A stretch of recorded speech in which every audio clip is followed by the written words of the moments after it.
نحمده ونصلي على رسوله الكريم اما بعد فاعوذ باللہ من الشیطان الرجیم بسم اللہ الرحمن الرحیم۔ نماز توبہ۔ ہر انسان خطا کار ہے۔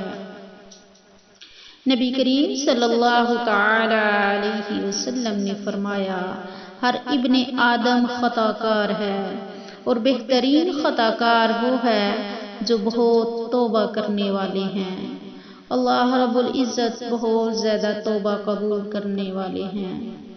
سورہ شورى میں آتا ہے کہ وہی تو ہے جو اپنے بندوں کی توبہ قبول کرتا ہے اور ان کی برائیوں کو معاف کرتا ہے، گناہوں کی کثرت کے باوجود ان کی توبہ قبول کرنے والا ہے۔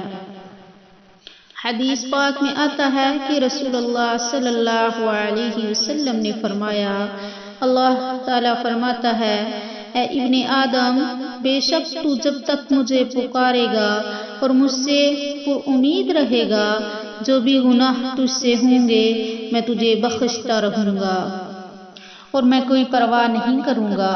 اے ابن آدم، اگر تیرے گناہ آسمان کی بلندیوں تک پہنچ جائیں پھر تو مجھ سے بخشش طلب کرے تو میں پرواہ کیے بغیر تجھے بخش دوں گا اور میں کوئی پرواہ نہیں کروں گا۔ اے ابن آدم، اگر تو زمین کے برابر گناہ لے کے میرے پاس آئے گا اور اس حال میں مجھ سے ملے کہ میرے ساتھ کسی کو شریک نہ کیا ہو تو میں تیرے ان گناہوں کے بقدر بخشش عطا کروں گا۔ اللہ تعالیٰ سب گناہ معاف فرما سکتا ہے، اس لیے انسان کو کبھی بھی مایوس نہیں ہونا چاہیے۔ اللہ تعالیٰ دن رات توبہ قبول فرماتا ہے۔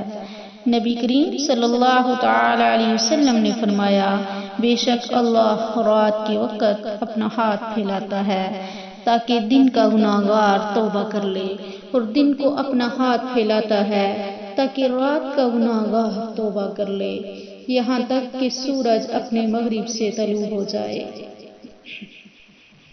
ابن عمر سے روایت ہے، کہتے ہیں کہ نبی کریم صلی اللہ تعالی علیہ وسلم نے فرمایا، بے شک اللہ بندے کی توبہ اس وقت تک قبول کرتا ہے جب تک اس کی روح حلق تک نہ پہنچ جائے۔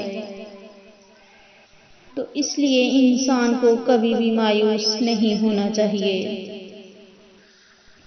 فرمان مصطفیٰ ہے کہ جب بندے سے کوئی گناہ ہو جائے، کوئی گناہ کر بیٹھے تو پھر وہ اچھی طرح وضو کرے اور 2 رکعت نماز پڑھے، پھر اللہ تعالیٰ سے بخشش مانگے تو اللہ تعالیٰ اسے بخش دیتا ہے۔ لیکن یہ بات یاد رکھیں، جب نماز توبہ پڑھنی ہے تو وہ نہایت عمدگی سے پڑھیں، اس طرح کے خشوع خضوع سے، جیسا کہ حدیث میں آتا ہے، جو آدمی وضو کرے تو اپنا اچھے طریقے سے وضو کرے، پھر 2 یا 4 رکعت نماز پڑھے اور ان میں اچھی طرح ذکر و اذکار کرے اور خشوع خضوع کرے، پھر اللہ سے بخشش طلب کرے تو اس کو بخش دیا جائے گا۔ تو یہ ضروری ہے کہ وضو بھی اچھا ہو اور نماز بھی توجہ سے پڑھی جائے۔ نماز توبہ کی شرائط۔ نمبر 1، خالص توبہ کرنا، توبوا الی اللہ توبۃ نصوحا۔ نمبر 2، نادم ہونا۔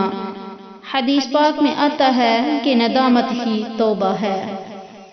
استغفار کرنا یعنی انسان بول کر اللہ تعالیٰ سے معافی مانگے۔